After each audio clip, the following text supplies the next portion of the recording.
dia, tudo bem por aí? Que bom contar com vocês em mais uma edição do Agrofag, seja no canal do YouTube ou por meio da KTV. A partir de agora vamos te mostrar as novidades do campo dessa semana. E o Helmut segue em mais um programa aqui com a gente.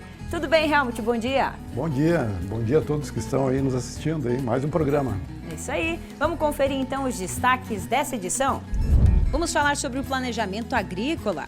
Qual é o momento certo para a aquisição dos insumos da próxima safra? A safra ela foi planejada lá finalzinho de abril, né? Porque assim, isso para nós aqui se torna estratégico, né? Especialistas dão dicas sobre como os produtores devem se preparar para o plantio. O Brasil exportou mais carne de peixe nos primeiros 6 meses deste ano que no ano passado inteiro. Você vai aprender como deve ser feito o transplante das mudas de alho para obter uma produção de qualidade. Então, a forma indicada para o transplante é: a gente faz uma cova de um tamanho que a gente deixa, né, que cabe aqui o alho com a raiz, coloca ele e fecha. No Agrofag, pelo Brasil, nossos parceiros esclarecem dúvidas sobre o pasto para porcos, a criação de pirarucus e a produção de morangos. E você vai ver que tem plantação de laranjas no oeste do Paraná. É a força da agricultura familiar.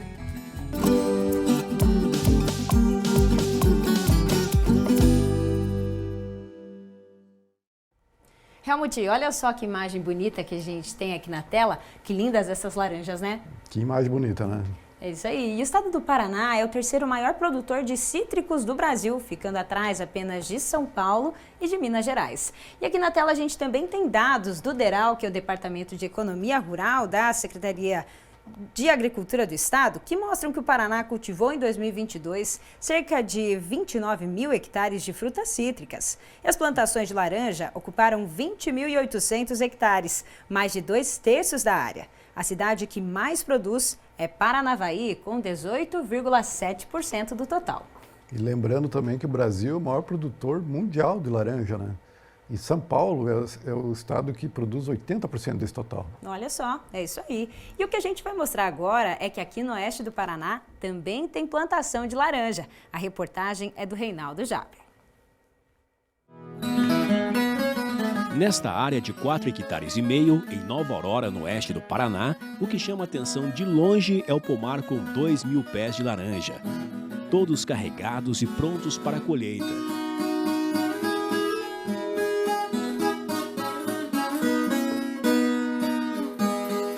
Seu Augustinho é o responsável pelos cuidados diários, sempre ao lado da esposa, Dona Vera.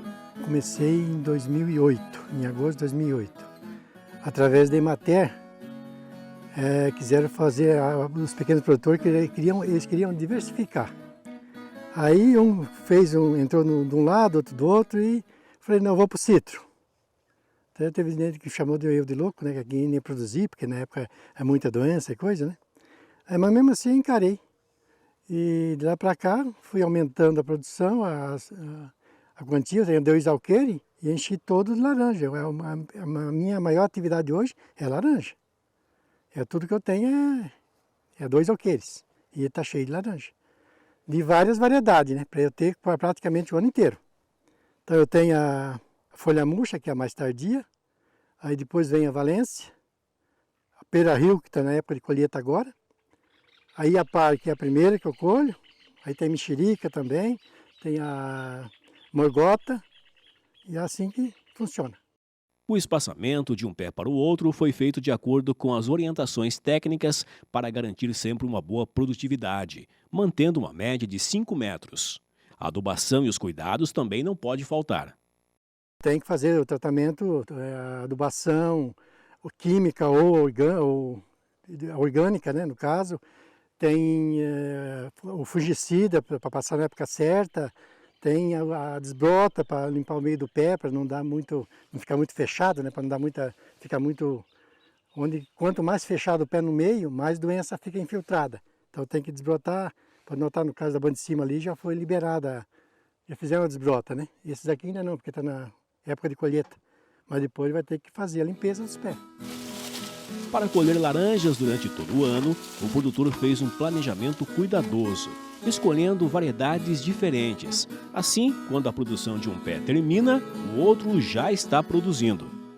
Entre as 6 variedades cultivadas aqui na propriedade, a laranja Rubi se destaca pela alta produtividade. A colheita é realizada entre os meses de abril e julho e cada pé, por exemplo, produz em média 130 quilos por ano. As demais variedades ficam na média dos 100 quilos. A colheita é toda de forma manual, laranja por laranja. Por isso, ele conta com a ajuda de um funcionário, o Vanderlei, que auxilia na demanda diária. Toda de forma manual, não tem máquina. Porque geralmente hoje em dia as máquinas é daquelas uma que o cara tem que ter muita produção porque são caras, né? Então para nós não compensa, depois 2 alqueires também só não compensa o investimento, né? É pouca coisa, então mas é tudo manual. E todo dia tem serviço e no caso, nas quinta-feiras que é entrega, tem o pedido, mesmo que estiver chovendo tem que colher. Não tem escapatória, não. Então, é uma atividade que ela tem uma remuneração boa, só que tem de serviço. Então, o serviço é praticamente diário. Um dos principais inimigos da citricultura é o greening, uma doença sem controle eficiente. Quando atinge o pé de laranja, a única solução é a eliminação completa, inclusive queimando para evitar a infestação de outras plantas ao redor. O greening é um dos problemas que mais afetam hoje a produção. Seu Agostinho, fala pra gente, esse pé aqui está comprometido? Você pode notar aqui, essa parte aqui, você pode notar que as laranjas estão perfeitas. Essa outra parte, dá uma olhada na laranja. Esse é o green, Esse não tem escapatória, esse pé aqui vai ter que ser eliminado.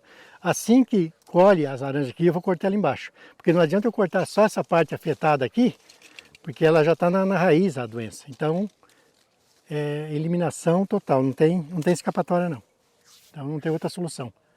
Não tem como reformar esse pé não. A única solução então é eliminar por completo. Eliminar e queimar, é a solução. Além de fazer a eliminação, tem que queimar também, Tem que queimar. Porque se um lipicídio daqueles, aquela mosquinha vier e chupar um pé desse aqui, e for no outro, passa para o outro também. Depois de fazer a colheita do dia, as laranjas são organizadas em caixas e transportadas de trator para outro setor.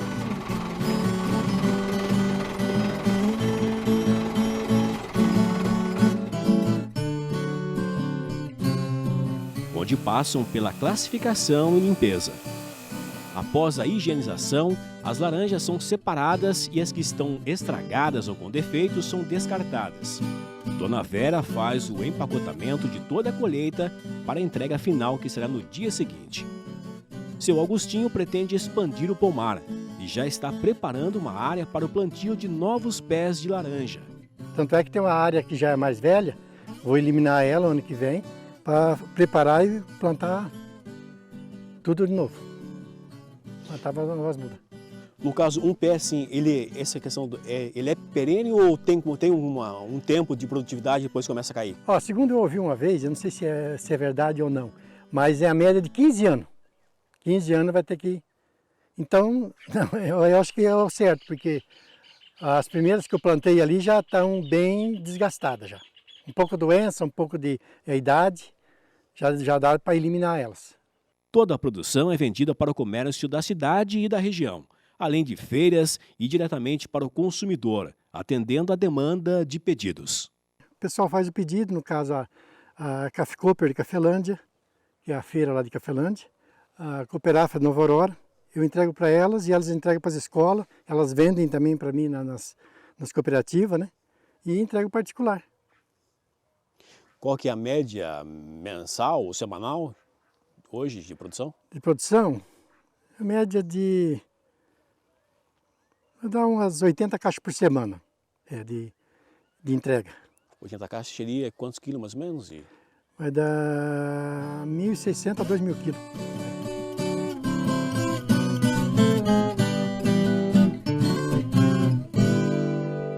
Muito bem, que bacana a produção do seu Augustinho, né? E só para reforçar a informação que a gente acabou de ver no VT, a Embrapa considera que um pé de laranja pode produzir décadas, dependendo, é claro, das condições climáticas e do manejo. Mais um exemplo bacana que a gente assistiu então, né, Helmut? Então, mais um grande exemplo de produção em agricultura familiar, né? Aqui no Paraná nós estamos acostumados a ver a atividade da agricultura familiar mais voltada à produção de hortifrutis, do leite, da suinicultura, da avicultura, e agora vendo aí um exemplo na área da citricultura, né, Antonella? É isso aí, muito legal mesmo. E agora está na hora da gente ir para o Agrofag pelo Brasil, vamos lá? Vamos lá.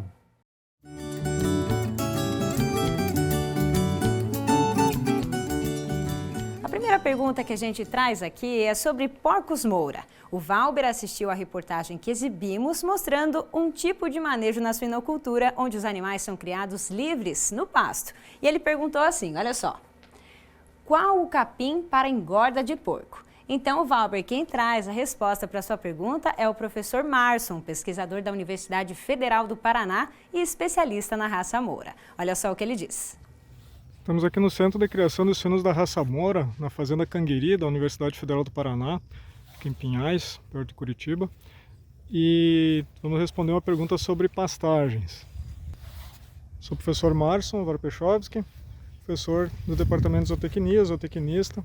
E temos muitas opções de pastagens para suínos, na verdade depende muito, né, da região, do clima da região, do tipo de solo. Então é interessante, de qualquer forma, seria a procura de um profissional, né, na sua região para lhe orientar em termos de, né, manutenção da fertilidade, manejo da qualidade do solo, manejo das pastagens, né, momento correto para plantio, né, e método correto de plantio.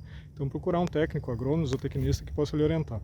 Mas vamos falar como é que a gente trabalha com as pastagens aqui na Universidade Federal. Uma coisa interessante é a gente não brigar com as pastagens nativas, né? Nessa época, por exemplo, está vindo muito dente de leão, espontâneas, né?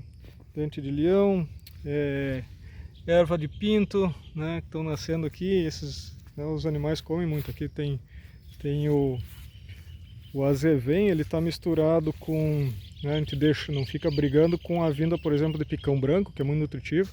E aqui no meio também dá para ver com aquelas espigas ali o caruru.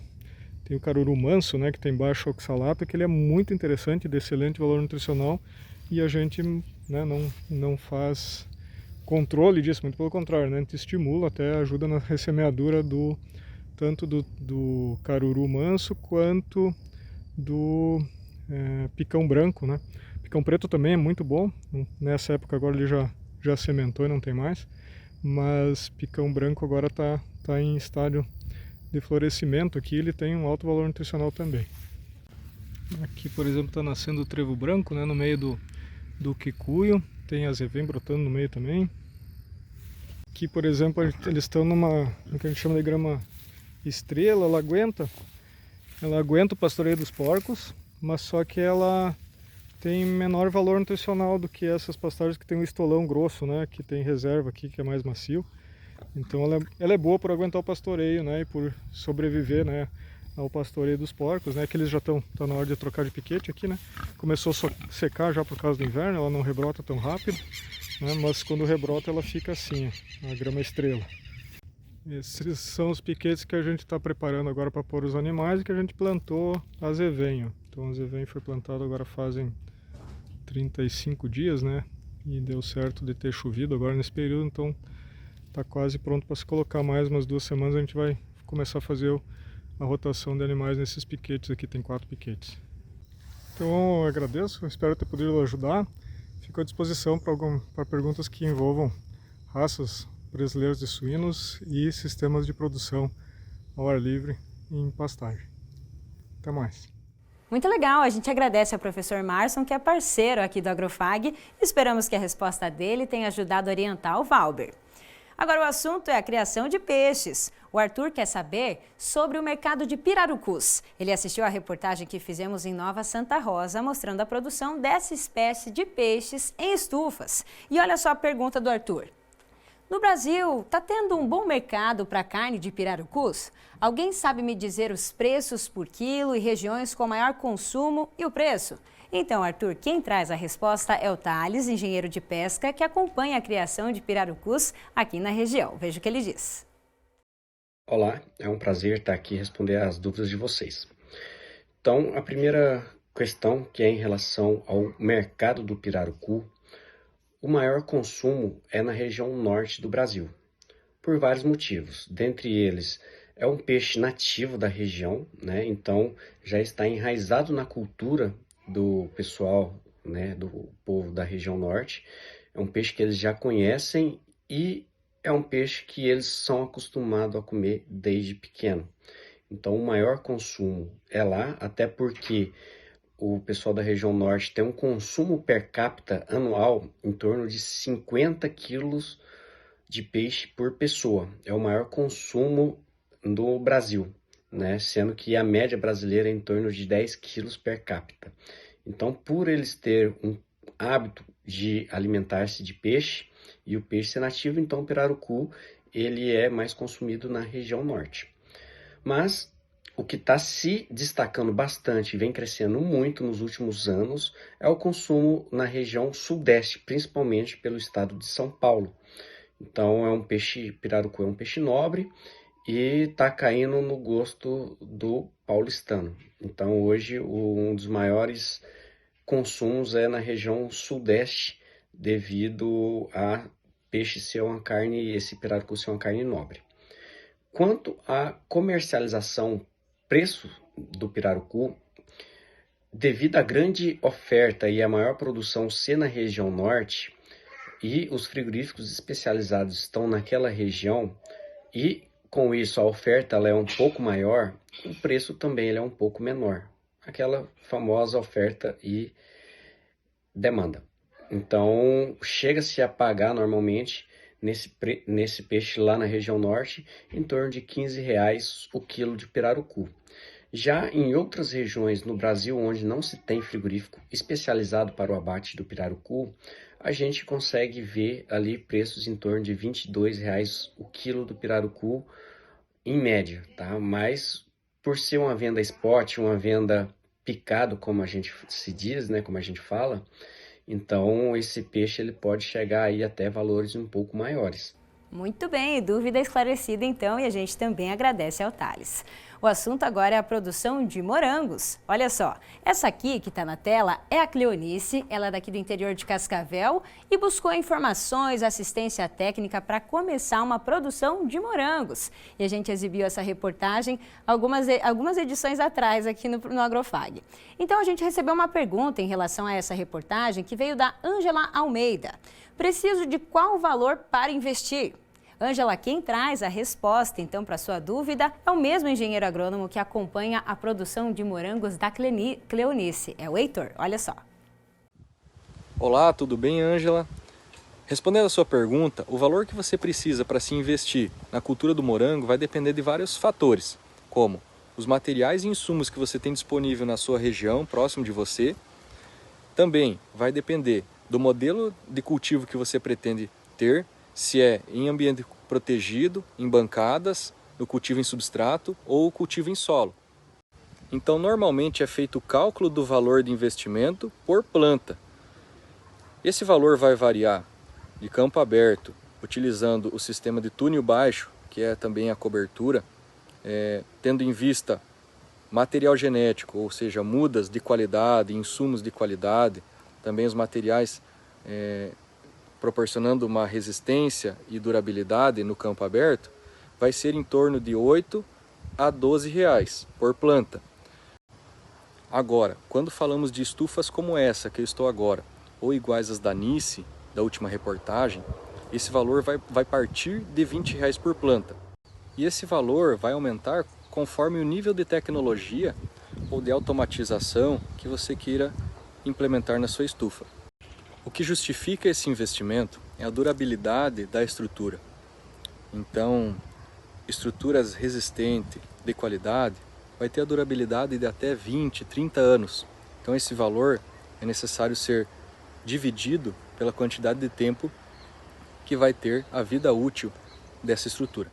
Muito bem, obrigada, Heitor, e obrigada também a todos os produtores rurais que estão com a gente acompanhando o Agrofag pela KTV ou em nosso canal no YouTube. E se você também tem dúvidas sobre o manejo de alguma planta ou criação, fale com a gente pelo nosso WhatsApp, é no 4533213970. Se tem fotos ou vídeos da produção, conhece alguém que queira compartilhar informações e novidades aí da sua região ou sugerir assuntos que podemos tratar aqui no programa, entre em contato com a gente. Estamos em todas as redes sociais, no Instagram, TikTok, YouTube e também no Facebook. Participe conosco. O Ministério da Agricultura e Pecuária identificou na semana passada um caso da doença de Newcastle, que afeta aves domésticas e silvestres. Foi em um aviário na cidade de Antagorda, no Rio Grande do Sul. Desde então, foram tomadas medidas de proteção sanitária para o controle da doença, inclusive com a suspensão das exportações de carne de frango para alguns países.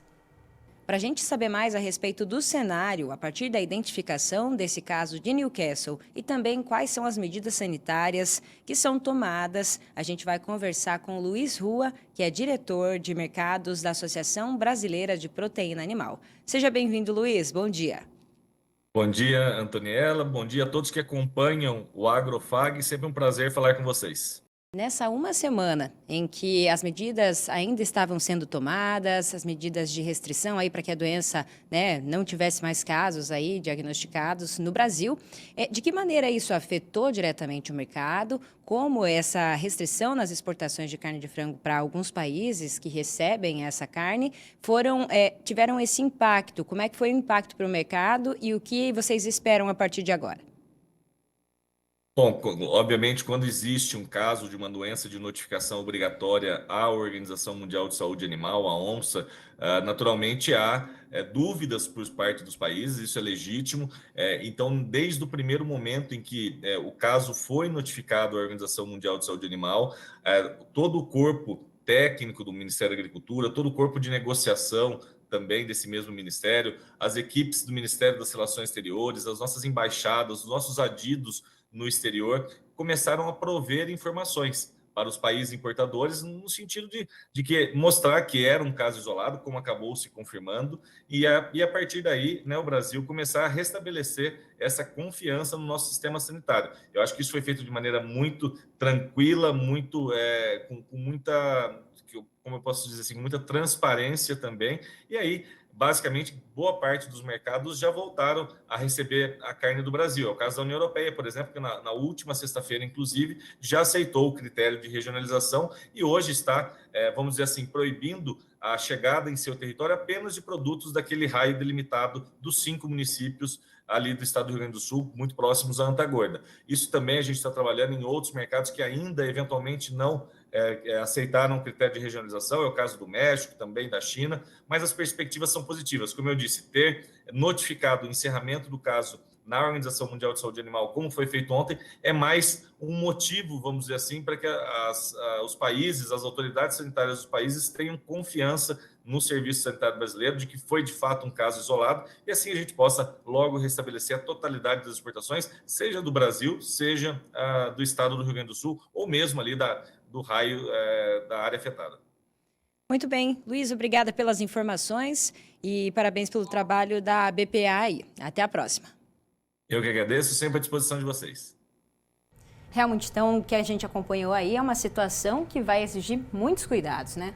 Sim, a gente sabe que é um assunto muito preocupante, né? Porque isso repercute mundialmente, né? O Brasil é um grande exportador de frango, isso envolve uma cadeia produtiva muito grande, né, no Brasil, mas ao mesmo tempo a gente sabe que o Ministério da Agricultura já tomou as medidas necessárias, já isolou essa região, e isso já volta para o mercado internacional, mostrando que o Brasil tem essa capacidade de responder rapidamente a esse tipo de problema.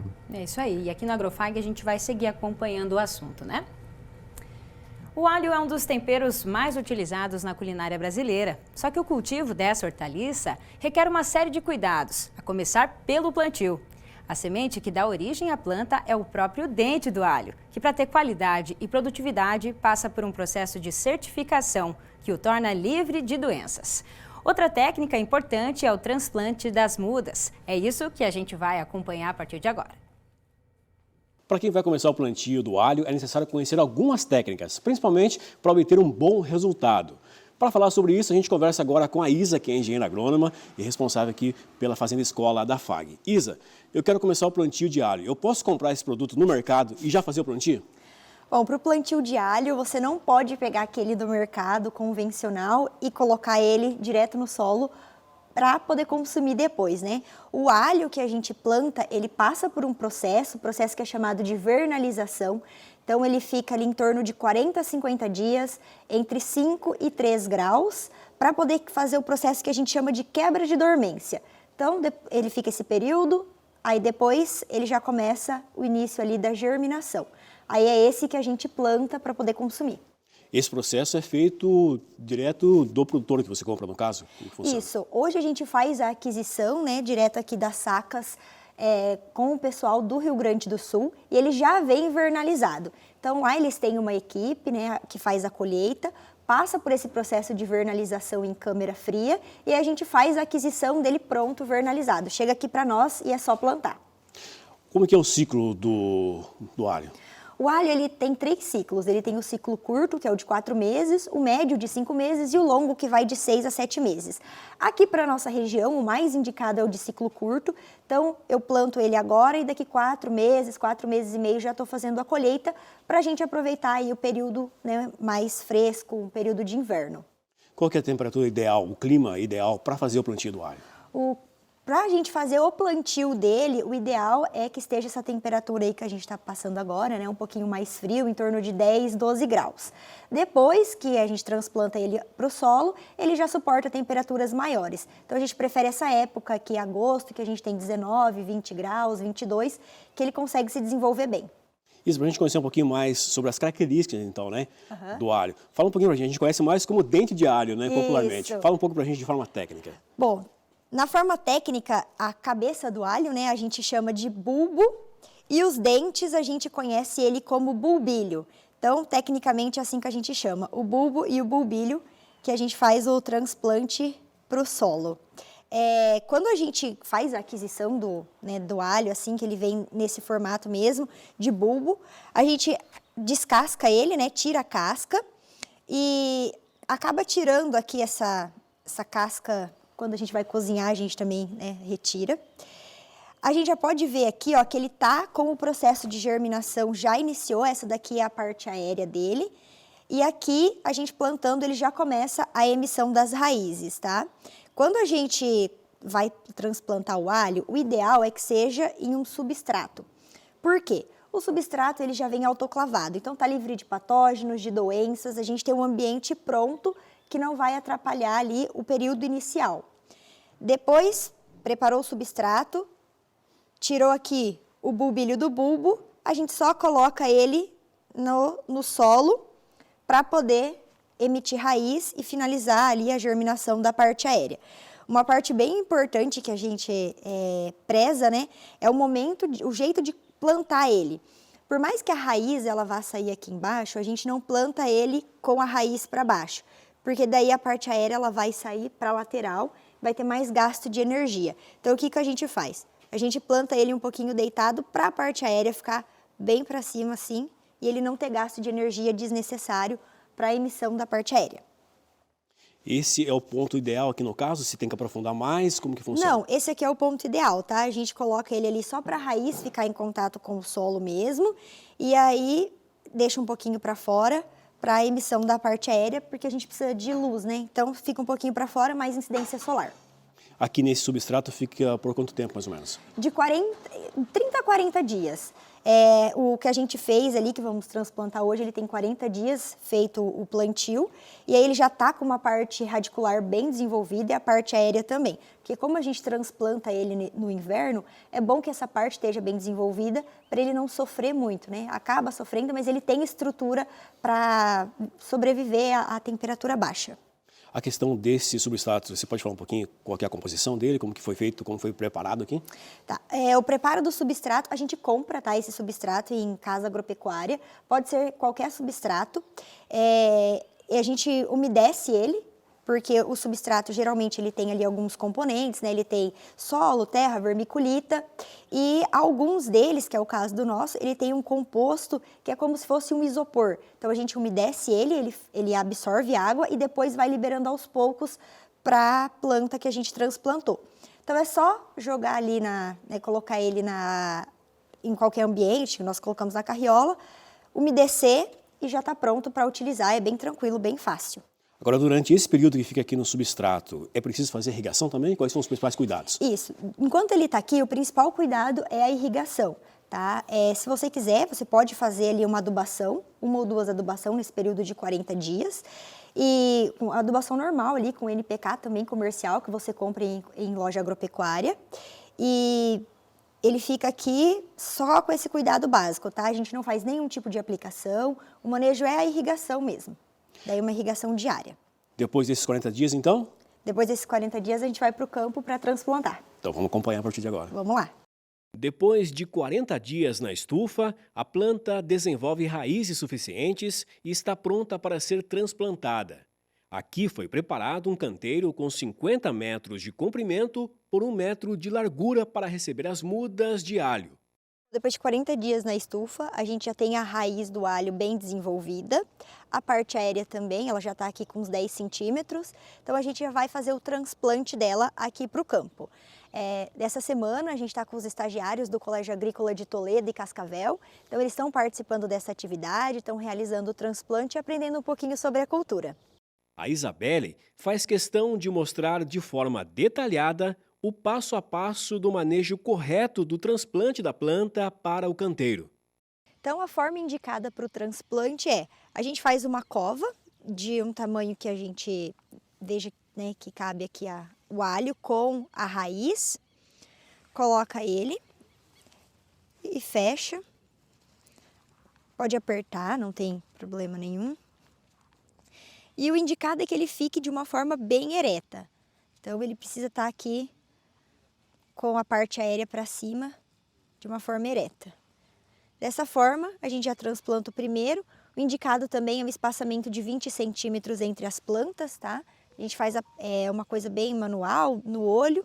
E aqui no canteiro, quais são os principais cuidados a partir de agora? O principal cuidado para o canteiro a gente bateu ele antes, né? Deixou ele com uma altura aí de aproximadamente 50 centímetros, para que consiga se desenvolver bem a parte radicular, né, dele ali, do bulbo. Depois do transplante a gente cuida com doença. O que tem que poderia dar de doença assim mais grave é a ferrugem. Então a gente acaba trabalhando aí com fungicida se for necessário, mas aqui a gente é bem tranquilo. Nos últimos anos a gente não teve problema com ferrugem. A gente sempre usa o preventivo biológico e consegue conduzir bem até o final. E aqui vai ficar por quanto tempo, mais ou menos? A partir de agora, em torno de 4 meses, a gente já faz a colheita. Confira agora os preços do mercado agrícola. Em Cascavel, o valor da saca da soja fechou a semana em R$ 123,00, a saca do milho R$ 49,00 e a saca do trigo R$ 75,00. No próximo bloco, a importância do planejamento agrícola, como os produtores devem agir para aproveitar as melhores condições na aquisição de insumos para a próxima safra. E o crescimento das exportações na piscicultura. É já já.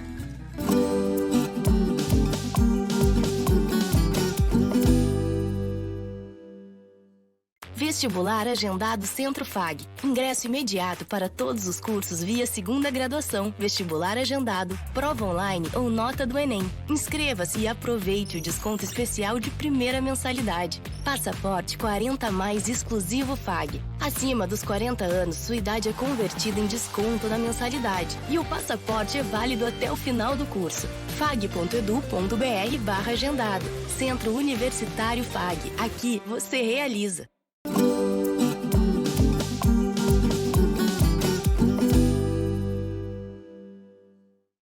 Agora vamos falar sobre planejamento agrícola. Esse é um momento em que todo produtor rural se preocupa muito com os custos de produção da safra de verão, que é a mais importante de todo o ciclo. Comprar os insumos na hora certa e na medida necessária são decisões que exigem do produtor muita atenção e estratégias bem definidas. Com o fim da colheita do milho segunda safra e também do plantio do trigo, o produtor já está de olho na próxima. Um ciclo que se repete todos os anos.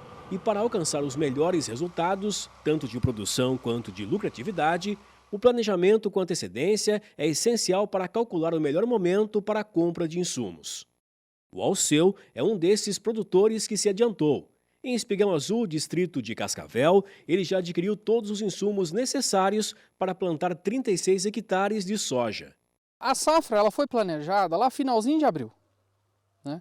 Porque assim, isso para nós aqui se torna estratégico, né?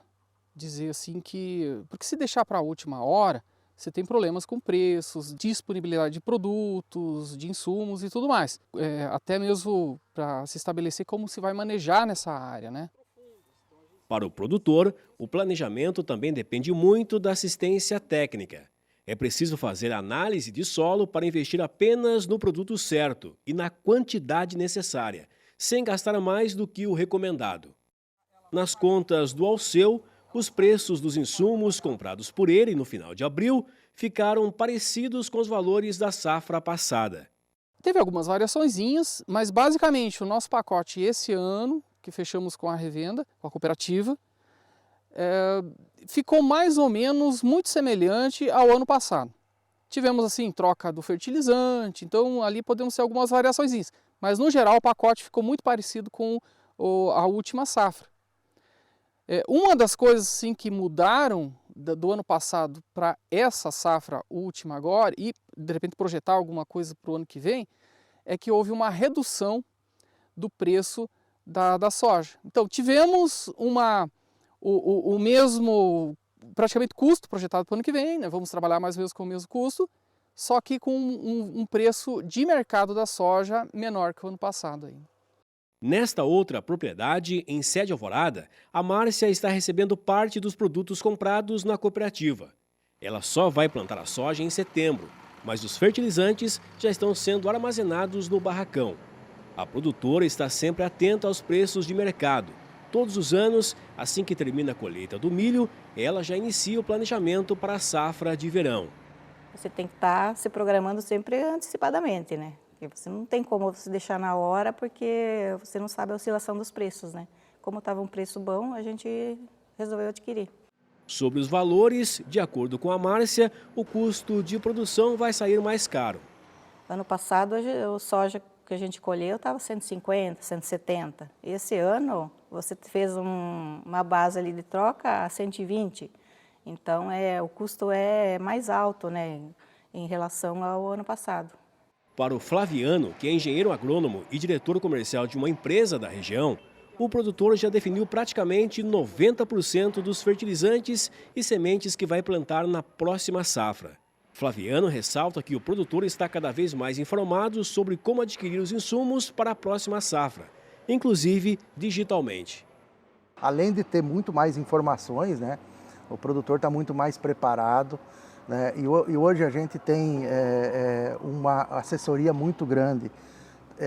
Por exemplo, a IRED é uma empresa que tem mais de 100 consultores a campo, tem pessoas que estão preparadas para ajudar desde da produção até a comercialização, como as grandes cooperativas da nossa região também têm. Nós temos as cooperativas de crédito que têm feito um trabalho excelente, junto com outras instituições financeiras, que têm dado esse assessoramento para o produtor. Então, além de ter mais informações, sim, o produtor está muito mais preparado, ele acompanha os dados, né, ele sabe quanto ele gastou na safra passada, ele já tem uma noção de quanto ele vai gastar na próxima safra. E aí é o ponto. O produtor que realmente está estruturado, hoje ele se preocupa muito em quanto ele vai gastar em custo de produção, sacas por alqueire. Ele tem buscado fazer essas travas e tem opções no mercado para isso. É o caminho. Eu acredito que o produtor hoje ele não é mais aquele produtor que só se preocupa da porteira para dentro, né? Ele sabe produzir, mas hoje ele sabe o momento de comercializar, ele sabe o momento de fazer os negócios, de fazer a compra, ele está muito mais preparado para ser um empresário e não só um agricultor. E aqui no estúdio a gente segue conversando sobre o planejamento para a safra de verão. Então a gente recebe 2 especialistas para falar sobre esse assunto. João Caetano está aqui com a gente, engenheiro agrônomo, diretor técnico da Areac. Seja bem-vindo, João. Obrigado, doutora. Quem também está aqui com a gente, mais uma vez, né, o Lucas Dierings, engenheiro agrônomo e consultor em gestão rural. Seja bem-vindo, Lucas. Bom dia, obrigado. Bom dia. Então, vamos começar falando a respeito dessa reportagem que a gente assistiu aí, né, Helmut? É importante que o produtor analise todos os cenários para que ele comece a safra de uma forma bem organizada, e é muito disso que você traz, inclusive, né, Lucas? É preciso ter tudo na ponta do lápis ou no celular agora, né? Exatamente. O produtor está num nível muito mais tecnológico atualmente, trabalhando com valores mais altos, e ele precisa estar planejando. A gente sempre quer olhar a margem de lucro, produtividade, mas ele tem que começar também a olhar sempre para o risco disso, né? E se eu não produzir aquilo que eu estou buscando? E se o mercado de grãos, o preço da soja, isso acabar oscilando para baixo? Como que isso vai ficar? Quanto que eu aguento se isso acontecer, né? Então, um planejamento, né? Ele é essencial, começando lá no custo, mas são 3 fatores, né? É o custo, é a produtividade e é a venda. É isso que trabalha a margem, e o produtor tem que estar em cima disso todo dia. Eu acho que 3 fatores que a gente prestou bastante atenção aí, inclusive que os produtores trazem na reportagem, é a aquisição das sementes, do fertilizante e daqui para frente também dos defensivos. Como é que você analisa agora, João, em relação aos custos de produção do que a gente teve na safra passada, por exemplo, começando pelas sementes? Bom, existem alguns insumos que acabaram tendo uma mudança significativa em relação ao ano passado, e outros que não modificaram tanto assim. As sementes talvez não tenham sido impactadas pela diminuição do custo, do preço, mas outros insumos, né, como adubo, por exemplo, fertilizantes, elas tiveram uma redução bastante interessante, né? Eu vi ali na reportagem, né, aquela produtora falando a respeito das relações de troca, né, e o João mencionando aí a queda do preço dos insumos, né, e o produtor muitas vezes ele atrela o custo dele ao preço de venda, né? Então ele faz a conta quantas sacas de soja ele precisa para comprar quantas toneladas ou quilos de fertilizante. Então, no caso ali, a gente percebe que, no caso, ela está explicando que a relação de troca não mudou muito, mas a gente viu que os custos caíram, né? E talvez não seja a melhor forma de agir, né, João? Você fixar, fazer compra casada com venda, né? Como muitas empresas trabalham, que é aquele pacote de produção, né? Que ela vende todos os insumos amarrados numa venda só e fixa, trava um preço de venda em cima daquela compra, né? E é muito difícil, né, você ter um momento ideal para comprar e um momento ideal para vender no mesmo dia, né? O que vocês comentam sobre isso, João?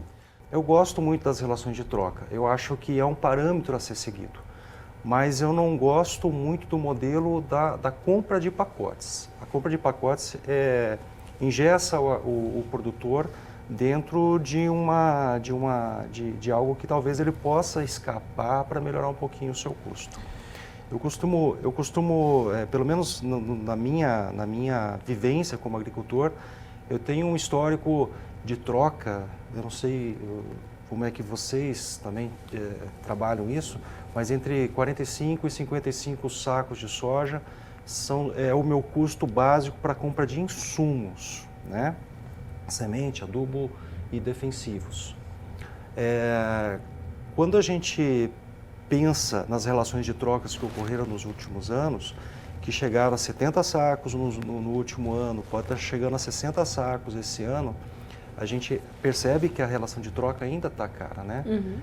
Uma coisa importante que a gente tem que lembrar, que a venda antecipada de soja também movimenta o mercado lá na frente, né? E a gente tem uma venda bastante pequena de soja, contratos de venda futura, nesses últimos anos, o que pode prejudicar bastante o agricultor na hora de vender, né? As empresas sabem disso, as grandes trades sabem quanto que foi comercializado de soja nova. Isso vai acabar ocasionando uma corrida de vendas no momento lá na frente, né? Com certeza. Tem pouca venda antecipada, vai concentrar a venda numa época só, né? Quem compra insumos hoje e se arrisca a vender soja na frente com pouca soja vendida de soja nova, se arrisca a vender soja mais barato que... Não seria interessante, então, o produtor procurar travar o preço futuro antecipadamente? Olha, eu não sou analista de mercado, né? Não sei o que vocês imaginam, mas nós estamos vindo de uma safra da América do Sul muito boa, a safra americana está se mostrando boa e os estoques mundiais estão aumentando. De repente, você assegurar o seu custo seja uma boa política para o agricultor. Aproveitar um momento desse, né, que o mercado dá uma reagida em função do momento climático, não em relação à produção, porque a gente espera que seja uma safra normal, por enquanto, né, com um grande volume de oferta no mercado, mas naquele momento, por uma condição climática que oferece um melhor preço, talvez seja o momento do produtor travar o custo, uma parte do custo, né, e ir participando do mercado nesses momentos. Né? É tomar atitude, né, Lucas? Na hora Exatamente. certa. E muito desses pacotes acontece por causa que a raiz do problema é porque ele está sem caixa. Então ele já vai travando, fazendo esse pacote para pagar lá na colheita, né? Ficando muitas vezes refém disso, né? Tendo que fazer boa parte da venda dessa safra, como você muito bem falou, no momento aí de baixa, porque ele está sem caixa já para comprar agora. Por isso que ele já foi travando tudo num pacote, né? Às vezes comprando coisas que não tinha necessidade de momento, que ele poderia aguardar um momento durante a safra para ver a necessidade real, né? E, claro, como muito bem falado, travar esse preço antes para tentar segurar, porque se der essa super safra lá nos Estados Unidos, oferta vai estar em alta, a gente já sabe como funciona o ciclo, as tradings também, e isso tende ali o produtor pagar as contas lá entre março e abril, isso daí vai ocasionar novamente redução de margens no final do dia. Pode produzir muito bem, mas se ele não vender bem, ele vai acabar sofrendo. Então, assim, o pacote tem os lados positivos, né? Mas tem o lado também de que isso pode ocasionar aí uma redução de margem, porque ele está sendo forçado a fazer isso porque está sem caixa. Você tocou num ponto importante aí, né, Lucas, que essa questão também que você comprando antecipadamente os produtos, né, muitas vezes o produtor fica refém daquela compra, né, vamos dizer assim, ele acaba estocando um insumo que talvez ele não venha ter necessidade de utilizar. Isso vai gerar um custo financeiro, às vezes, para mais uma safra, que ele vai ter que guardar esse produto ou na revenda ou na própria propriedade, correndo o risco até de algum sinistro ali, né? Mas isso enfatiza também a questão de que se você tiver essa liberdade de comprar o produto quando você precisa, você também valoriza muito mais a assistência técnica, né? Aquele gerenciamento, do manejo da cultura durante o ciclo, decidindo na hora o que é realmente preciso. Né? Resolvendo problemas, né? Resolvendo problemas. Diagnosticando o problema e resolvendo o problema de forma efetiva, né? A gente vê como existe por necessidade das indústrias, das empresas, de planejamento, às vezes eles embarcaram no pacote por ser bom para eles e muitas vezes isso não está correto do ponto de vista agronômico. Muitas vezes você compra um pacote em que os defensivos que estão sendo oferecidos ali não são exatamente aqueles necessários no momento da aplicação. Aí você é forçado ou utilizar aquele mesmo produto que não é tão eficiente ou eficaz, ou ter que comprar outro. Ou comprar outro, né? Qual que é o pior? Qual que é o pior cenário? Não sei, depende de cada um, claro. Mas a gente entende que existe uma pressão, seja da revenda, seja das indústrias, sejam das multinacionais, para que haja essa comercialização, mas também a gente acha que isso deveria ser melhor manipulado com as empresas, como era no passado, né? As compras eram feitas de maneira mais no momento mesmo da utilização. Do ponto de vista agronômico, esse seria o correto. Mas a gente sabe que também existe essa vertente, essa coluna comercial, que é bastante forte, né? Bastante difícil de você romper. Deixa eu comentar com o Lucas, você trabalha com gestão, né, de dados e de administração rural, né? O momento de você comprar o fertilizante, por exemplo, o fertilizante eu sei que eu vou utilizar, eu já tenho a minha análise de solo, já me planejei, eu sei o que eu vou precisar. Com essa gestão de dados, você consegue traçar uma curva, um momento mais propício. Isso se repete ano a ano? O melhor momento de comprar o fertilizante, ele se repete ano a ano, ou eu fico à mercê do mercado a cada ano? E é bom que tem o estoque, o histórico ali, né? Pois é, como eu tenho essa gestão bem feita, eu tenho um histórico. Eu posso determinar, visualizar o melhor momento com esses dados? O melhor momento é sempre difícil de acertar, né? Mas existem ciclos que são... E ainda temos a interferência do dólar, que está sempre, de certa maneira, atrapalhando, né, muitas vezes. Mas essa relação de troca, que muito bem foi falado, quando ele monitora isso, ele percebe que o momento é ideal e ele sabe que vai precisar. O que ele pode controlar é na dosagem, tirar o pé, às vezes, quando ele percebe que o momento não está tão ideal para compra, mas ele sabe que vai ter que comprar, ele não vai escapar disso. Então ele vai ter que dosar um pouco ali o campo. Isso ele consegue fazer muitas vezes. Mas determinar esse momento de compra, realmente ele é bem complicado. Ele precisa trabalhar essa dosagem, trabalhar depois produtividade, clima, tem muitos fatores envolvidos depois, que ele vai compensar, às vezes, uma compra errada. Né? Muitas vezes compensar essa compra errada. Mas ele vai ter que fazer muito orçamento, fazer 2, 3, 4 planejamentos diferentes, com diferentes cenários, né? Um planejamento superestimando os custos, inclusive a alta de fertilizantes, no momento que ele sabe que está em alta. Um planejamento subestimando o mercado, na baixa. Um planejamento com problemas climáticos e um planejamento ali trabalhando algum problema com pragas, doenças que não estava na conta, mas que agora ele vai ter que cogitar. E assim... Se esses planejamentos derem errado, ele vai ganhar dinheiro. Né? Então, ter isso na ponta da caneta, na ponta hoje do computador, né, na tela do celular, facilita muito para ele ver o quanto que eu aguento disso se eu errar. Né? Porque é difícil acertar todos os fatores. Mas se eu errar todos eles, quanto que eu aguento aqui de risco? Será que esse que é o problema, muitas vezes, que a gente não está olhando. A gente está sempre olhando quanto que a gente quer ganhar. Ele consegue enxergar o pior cenário. Isso.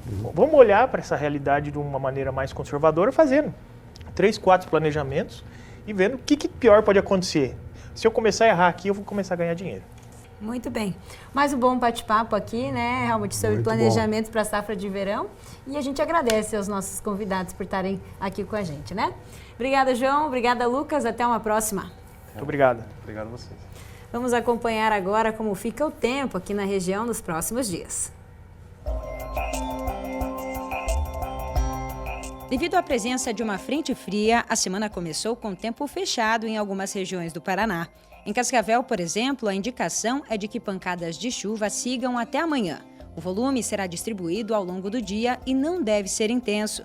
Com esse clima instável, as temperaturas ficam mais frescas, na casa dos 15 graus até os 24. Amanhã, o tempo continua fechado e os termômetros variam dos 15 aos 22 graus. Na terça e na quarta, o sol volta à cidade e as temperaturas caem. Na terça, a mínima é de 13 e a máxima é de 21, e na quarta, a mínima é de 11 e a máxima é de 22 graus.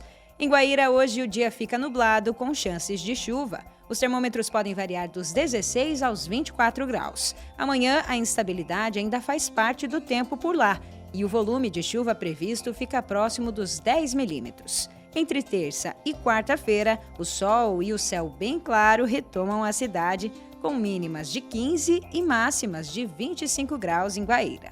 Já para Foz do Iguaçu, a chuva prevista entre hoje e amanhã deve ser um pouco mais intensa. Na terça e na quarta, o tempo volta a abrir. A mínima na cidade essa semana é de 12 e a máxima é de 24 graus. Depois do intervalo, cresce a exportação brasileira de carne de peixe. O setor faturou mais nos 6 primeiros meses deste ano do que em todo o ano passado. É já já.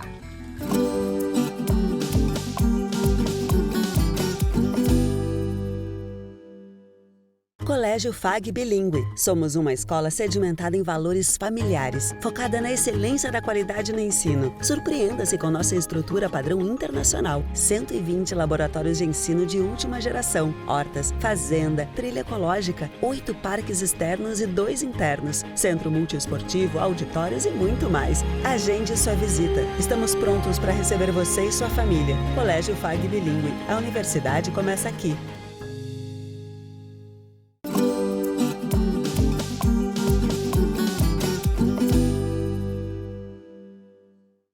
A piscicultura brasileira alcançou números bastante positivos no primeiro semestre desse ano.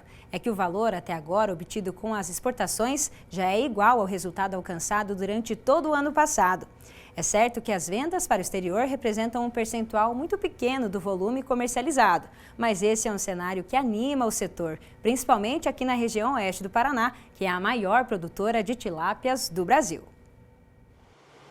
Somente nos primeiros 6 meses deste ano, a piscicultura brasileira alcançou um volume de quase 134 milhões de reais em exportações. O valor representa 96% do que foi exportado em todo o ano passado. Os Estados Unidos são o maior comprador, com 87% do total comercializado. O Paraná é o estado que mais exportou carne de peixe nesse período, com 72% do volume, o que gerou um valor de 55 milhões de reais.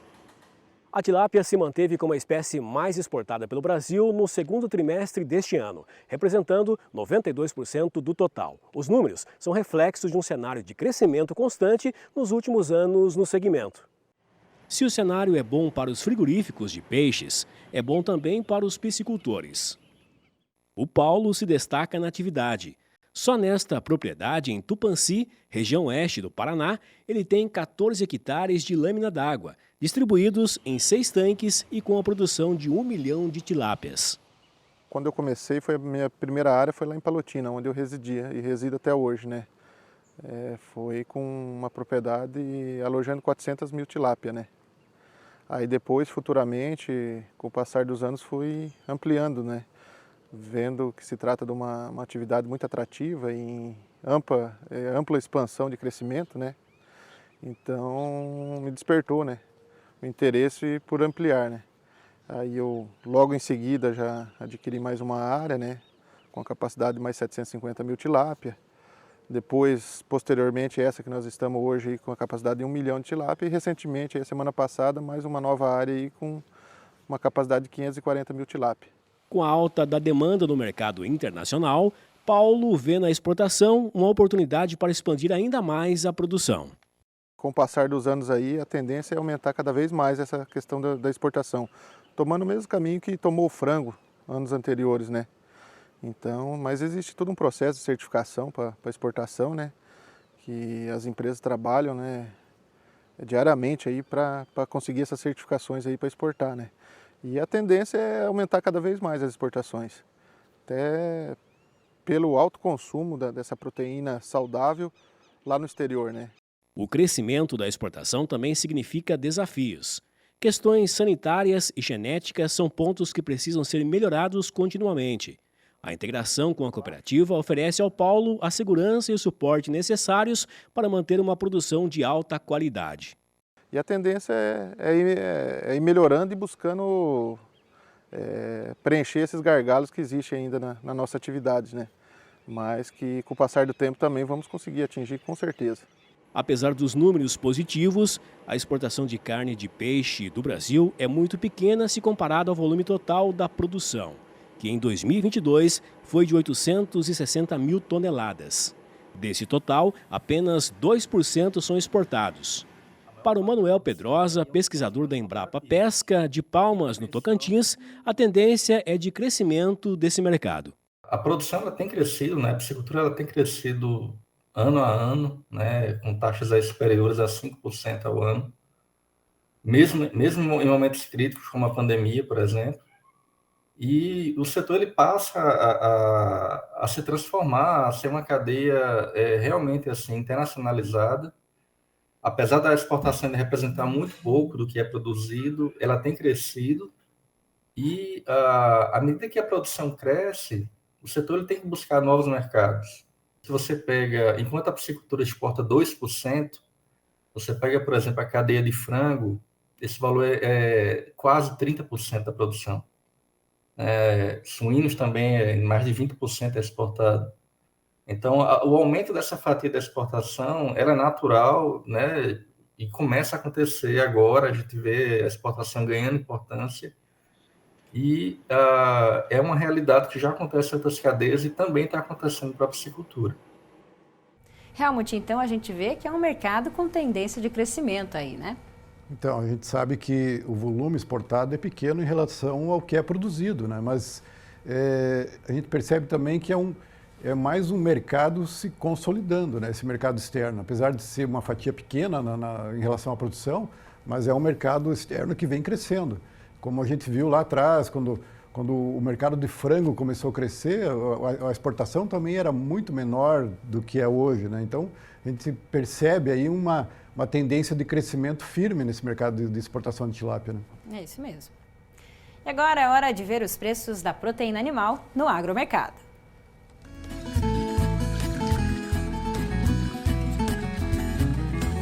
A arroba do boi gordo em Cascavel fechou a semana em R$ 225.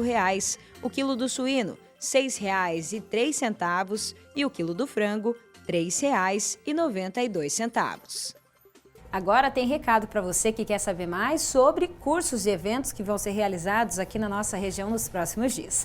A gente começa falando do curso de aplicação de defensivos que vai acontecer no Sindicato Rural de Cascavel entre os dias 5 e 7 de agosto, das 8 da manhã até as 5 horas da tarde. O telefone para contato está na tela, é o 459-9942-0063. Mais um curso sendo realizado aí pelo Sindicato Rural de Cascavel, Qualidade de Vida, Família Rural. Esse curso vai acontecer no dia 23 do próximo mês. E o telefone para contato, para você que quer saber mais informações, é o mesmo e está na tela. Temos também aí o curso Recuperação de Pastagens Degradadas, realizado pela Embrapa. O público-alvo são produtores rurais, técnicos, estudantes e demais profissionais atuantes no setor agropecuário. 29 de julho, a partir das 8 horas da manhã. Agora a gente segue vendo um curso que será realizado a partir então do próximo mês aqui no Centro FAG pela pós-graduação, que é a especialização Bioinsumos, Produção, Qualidade e Aplicação. Parece então que esse curso tem vagas limitadas, né, Helmut? Então, são somente 15 vagas, né? E, assim, a FAG atendendo uma necessidade do mercado, gerando aí uma pós-graduação nessa área de bioinsumos, né? Que é os técnicos aí, os profissionais, os agrônomos que trabalham nessa área têm a oportunidade de fazer uma especialização, um curso de pós-graduação aqui em Cascavel, né? É isso aí, duração de 1 ano, né? Com aulas que são bem flexíveis, então, para quem trabalha, né? Durante toda a semana, sexta-feira, 7 da noite até 10h30 e no sábado, das 8 às 5 horas da tarde. Professora Thaisa, professor Thomas já nos contaram alguns detalhes dessa pós-graduação e parece que está bem bacana. Fica aí como a indicação. Temos também aqui o Encontro Nacional de Plantio Direto aí em espanhol, né? Que vai acontecer lá no Paraguai, dia 31, dia 1º e 2 de agosto. É o segundo encontro mundial do sistema de plantio direto. A gente vai deixar aqui um QR Code e também o contato para quem quiser saber mais sobre esse evento que vai ser realizado no Paraguai e lá você vai saber todos os detalhes. Tem também o 12º Encontro de Produtoras Rurais aqui em Cascavel, dia 8 e 9 do próximo mês. Muito bacana. Falando sobre o Encontro das Mulheres, a gente tem também, olha só, o Congresso Nacional das Mulheres do Agro, que vai ser realizado no fim de outubro, mas a gente já tem aqui uma novidade especial para vocês, que é, para quem quer adquirir então o ingresso para a entrada nesse congresso, temos 10% de desconto com o código AGROFAG10 de desconto, então tudo junto. Fica aí o recado para vocês, AGROFAG em parceria com o Congresso Nacional das Mulheres do Agronegócio. Recado dado então, último das nossas redes sociais, e eu quero agradecer ao Helmut que nos ajudou muito nesses 2 programas aí, né? Helmut, obrigada pela sua participação aqui na nossa comunicação e a gente continua falando aí sobre as notícias do agronegócio nos bastidores agora, né? Sim, muito obrigado aí pela oportunidade, essa nova experiência profissional aí, né? E lembrando que domingo que vem o professor Celso está de volta, né? É isso então, aí. Bom dia a todos e obrigado pela audiência. É isso aí. Até o próximo domingo, pessoal. A gente se vê no próximo AgroFAG. Tchau, tchau.